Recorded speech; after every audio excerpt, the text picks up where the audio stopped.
Welcome to this explainer.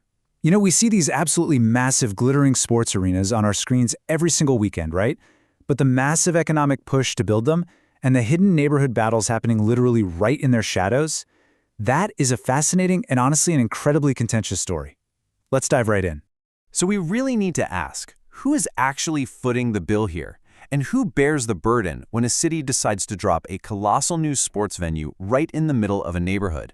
When you look past the pristine turf and the bright stadium lights, you uncover a super complex web of taxpayer money, eminent domain laws, and unfortunately displaced communities. Here's our roadmap for today. We'll be hitting the stadium boom controversy, the power of eminent domain, the economic engine argument, taxpayers and resident pushback, and finally, finding a fair compromise. All right, kicking things off with Section 1, the stadium boom controversy. Let's start by looking at how local residents are reacting to these massive structures just completely transforming their neighborhoods. A perfect, real-time example of this tension is playing out in Seville, Spain. Residents from two distinct districts have actually banded together, forming a platform they call flooded neighborhoods. Basically, they're actively fighting stadium expansions by the football clubs Real Betis and Sevilla, and what they are specifically rejecting is what they call the 24/7 American model of stadium operations. You know the one, keeping facilities open around the clock, adding commercial spaces, hotels. Locals argue this literally turns their homes into highly congested urban environments. And these residents are quick to list off some severe, real-world negative impacts on their daily lives. They make the point that commercializing local parks and bringing in this unending, constant activity just totally destroys their quality of life. We're talking about a massive increase in noise, huge trash accumulation, totally congested streets, literal parking nightmares, and even tangible security risks. Now, they're very clear. They aren't against the football clubs themselves, but they are absolutely demanding respect for their urban environment. That brings us to Section 2, the power of eminent domain. Now, to understand how these mega stadiums actually get built domestically here in the United States, we kind of have to demystify the legal tool that makes the whole thing possible. Yep, eminent domain. By definition, this is the government's authority to just take private property for public use as long as just compensation is paid. This whole concept relies on the Fifth Amendment's public use clause. Historically, it was used for obvious public utilities. Think railroads laying tracks and charging the general public for access, or building a public highway. But over time, the definition of what exactly counts as a public use has shifted dramatically.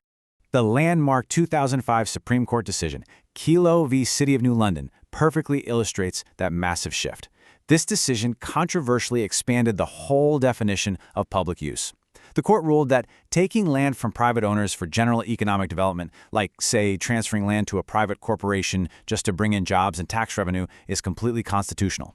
And wow, that basically opened the floodgates for cities to use eminent domain in totally new ways. And as researched by the Texas A&M University School of Law, we can see exactly how states responded to this. Following the Kelo decision, the state of Texas actually passed laws to limit eminent domain for general economic development. But, and it's a big but, they intentionally carved out a massive loophole. They explicitly allowed eminent domain to be used for sports and community venue projects, provided they're approved by voters. And wouldn't you know it, this legal carve-out became the exact mechanism used to build massive, modern stadiums. Okay, moving on to Section 3, the economic engine argument. So why do city councils and politicians fight so incredibly hard for these stadiums in the first place? Well, it's a constant tug of war.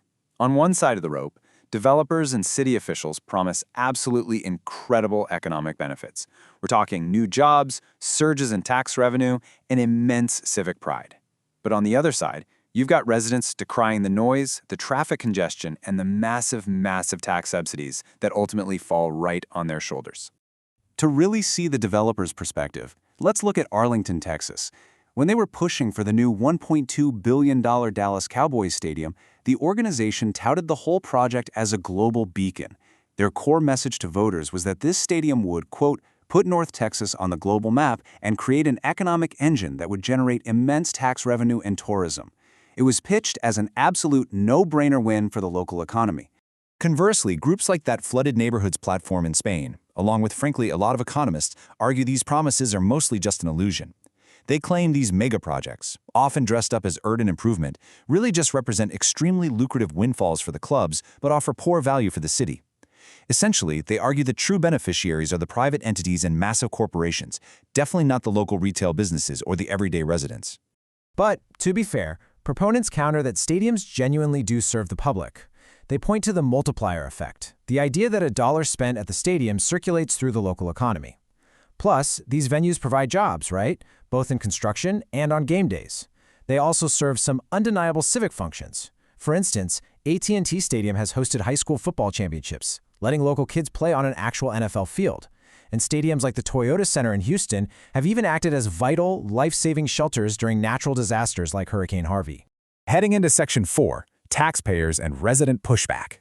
So despite those strong civic defenses, economists and displaced residents point out some massive hidden costs and personal losses involved. The absolute crucial point economists bring up is opportunity cost. Basically, the unseen economic consequence of a stadium.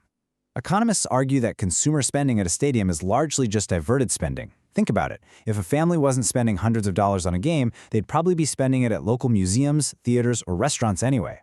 Furthermore, they ask the hard question, would the public tax money used to subsidize the stadium be better spent on things like public safety, education, or infrastructure? Because the sheer scale of public money injected into these deals is just staggering. It's kind of mind-blowing. In a lot of modern deals, taxpayers are left funding the vast majority of the construction costs for stadiums that are ultimately operated by private, incredibly wealthy sports franchises. A prime, recent example of this is playing out right now in New York. The state government structured a deal to subsidize an enormous $850 million for the Buffalo Bills' new stadium. That taxpayer contribution covers a massive 60% of the total projected construction costs for the billionaire owners of the team.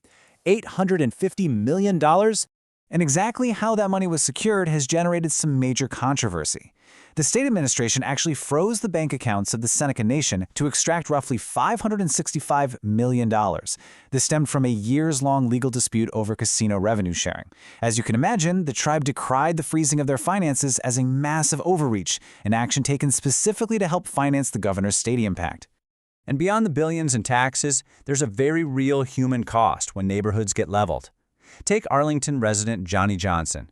He lived in his home for 16 years before the city used eminent domain to take his land for that Cowboy stadium. The city offered him $75,000 based on tax appraisals. But Johnson, he felt the subjective, true value of his property was closer to $250,000. He fought the taking in court before eventually settling for $100,000, meaning he lost his home for significantly less than he felt it was actually worth. Which brings us to our final part, Section 5, Finding a Fair Compromise. With such intense polarization between the forces of urban economic development and the harsh reality of resident displacement, is there any kind of legal compromise that can satisfy both sides? Well, the core of the problem here is what experts call the subjective value gap. Currently, eminent domain requires the government to pay fair market value. However, legal scholars and economists are quick to point out that fair market value completely fails to compensate residents for the subjective, emotional value of a home they love or the profit they could have made if they were selling in a natural, open market transaction. To fix this, researchers are proposing a fascinating legal compromise, legally mandating compensation at 150 to 250% of the fair market value for displaced homeowners. By raising this threshold, cities would reimburse the owner's true equity value. This bridges the gap between a lowball market appraisal and the homeowner's personal subjective attachment. Plus, this higher payout would prevent lengthy legal holdouts and ensure that those forced to move actually get to share in the wealth of the stadium project. Which brings us to our final thought. As billions of dollars continue to pour into these colossal sports stadiums, we really have to ask ourselves, will our legal systems adapt to protect the very residents these structures are supposedly meant to serve? Or will the stadium boom simply continue to displace local communities in the name of economic development? It's a massive question every growing city will have to face. Thanks so much for joining me on this explainer, and remember to keep asking the big questions.